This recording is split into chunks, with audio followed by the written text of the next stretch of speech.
Is a water birth the best way to give birth? Well, as an obstetrics doctor, here is my take. So, firstly, let's start with the benefits. Well, using water when you're in labour can help your muscles to relax, can lower your levels of adrenaline, and it can reduce that feeling of pain from the contractions. Also, being buoyant, so when you're in the water, can make it easier to move into more upright positions, like in this position here. And that can help your labour to progress by using the benefit of gravity. Also, some studies have shown that actually labouring in water could potentially shorten the first stage of labour by up to an hour.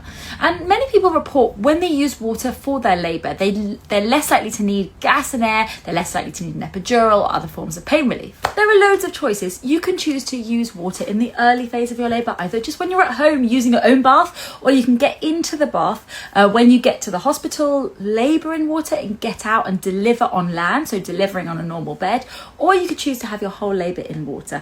I think it's great to have choices. What about actually giving birth in the pool? Well, for low risk pregnancies, giving birth in a pool can be a really positive experience. It can be calm, it can feel more private, often with a gentler transition for your baby because they're born into the warm water and then lifted out. However, like many other obstetricians, I did not choose this for any of my 3 births. So why? So water births are only recommended if you're already low risk, you haven't got any complications in your pregnancy. And if complications develop in your labour, like you have bleeding, baby progresses slowly, there's concerns about baby's heart rate, you're asked to get out of the pool, which is not always easy in an emergency with a big bump when you're in pain. Also, as an obstetrician, I'm always worried about things potentially going wrong. Giving birth in the water makes it more difficult for people to help you. It can be more difficult to monitor the baby. We try listening in, like here, you can see that someone is monitoring the baby's heart rate whilst they're in water using the Doppler.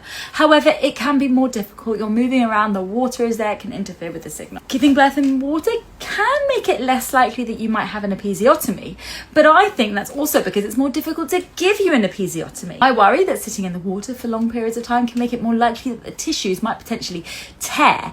I've certainly seen cases of 3rd and 4th degree tears that maybe could have been prevented if we had been able to slow down the delivery of the baby's head. But obviously if you're delivering into a pool, there's no one that can give you support, perineal support, as you're giving birth. Look, the studies aren't conclusive. I am not saying that giving birth increases your risk of 3rd and 4th degree tears. I'm just saying what I've seen and what I would choose for myself. So labouring or giving birth in the water can be great options if you're low risk, and I believe that everyone should get the choices.